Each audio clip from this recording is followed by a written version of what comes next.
Director Sean Anders is known for films like Daddy's Home and Horrible Bosses 2. His most recent movie is a bit more personal. Just stay there till the fire department comes, okay? You're just another white lady who wants to adopt charity orphans to make you feel good about yourself. Pretend mom. We might have a little bit of a knack for this. I beg to differ. This stuff takes time. Instant Family follows a married couple as they adopt 3 siblings and the fun, but also the tough moments that follow. The movie is actually inspired by Sean's real-life experience, and Sean, we're so pleased to have you here today. Thank you for having me. So I saw the movie last week. It's an emotional roller coaster. The highs are really high, the lows are really low. You know, one minute you're laughing, the next minute you're crying. So I know you talked to a lot of people who had experiences adopting, people who worked in foster care as well. But how did the script come to be?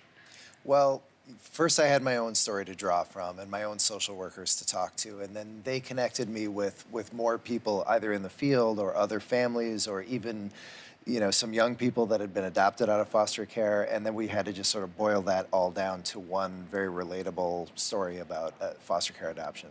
And it seems very relatable. I mean, I've never been through it myself, but, you know, it didn't have this sort of traditional, you know, things are bad and then things are good and then it's over. It was very much up and down. Well, in real life, it's that way. I mean, it's not an easy situation when these 3 little strangers come into your life and you're all supposed to behave like a family when you don't even know each other. It's such an awkward, strange situation, and it doesn't just come online right away. There's a lot of ups and downs to get there, but in the end, it's definitely worth it when you get a chance to fall in love with your own kids. And you would know that experience because you, as you mentioned, adopted 3 of your own children. I did, yeah. So how close is this movie to your own experience? Emotionally, on every level, it's exactly my own experience. There are a lot of elements of the story that came directly from my life, but like I said, the lives of other people. One thing I can tell you for sure is the way that it's set up in the beginning, that the character just makes this joke. Mark Wahlberg makes this joke and says, I feel like I'm getting to be an old dad. Why don't we just adopt a 5-year-old and it'll be like I got started 5 years ago. That's how my family started, with a bad joke. That's so And how old were your children when you adopted them? 6, 3, and a year and a half. Okay, and how long ago was that now?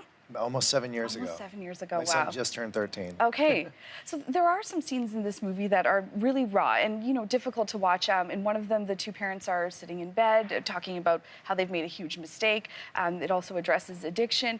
Why was it important to sort of include those moments in the movie too? Because it's real, and the only way you can, the only way you're going to get away with making a comedy about foster care adoption is if you pay it the proper reverence and if you're really honest about the ups and the downs of it. Because there are so many genuinely funny, hilarious things that happened along the way for me, but there's also some heartbreak in there, and there's also some moments of real triumph, and so we needed to cover all of it. And you really did. I mean, in the theater I was in, it was like the belly laughs at the funny moments were so loud, and then the sniffles in the sad moments were sort of the same way. Now, you've worked with Mark Wahlberg before on other projects. This is sort of something out of what is usual for him. How did you choose him to play the father? Well, first of all, if I just did Mark Wahlberg movies for the rest of my life, I would be completely a happy man, because he's just so great to work with. But I particularly wanted him in this movie because I wanted the Pete character to be just a relatable kind of guy's guy, not the kind of guy you might think of who might do this. Because I felt like, well, I'm a pretty regular guy, and I look so much like Mark Wahlberg. So. Perfect comparison. You talked about how you and your wife became parents overnight, just like in the movie. What do you remember about the early days? I just remember what a nightmare it was. It was, we went into it a little naive, and then when things got real, it very quickly became, what were we thinking? Our life was so quiet and easy before, and we really had to weather that storm for a while, but it wound up really being worth it when we got through. Speaking of that, today is actually World Adoption Day. So what do you have, what kind of advice do you have for any parents who might be considering adoption? Oh, I'm so glad you asked that. I think that people, they feel like they have to make this giant life decision before they even jump in. But there's a lot of steps to foster care adoption. You know, you'll have to go to an orientation, you'll have to take classes, you'll have to, there's a process you have to go through. So for us, we just decided not to decide. We just jumped in and we thought, okay, we'll see what happens. And then once we got through that process, that was really when we made the decision. So I think if you're leaning that way, go ahead and get involved in it and just see where it takes you. And if it's not for you, great, you know. A leap of faith. I like that. Well, thank you so much for sharing your story. I highly recommend seeing Instant Family. It hits theaters next Friday.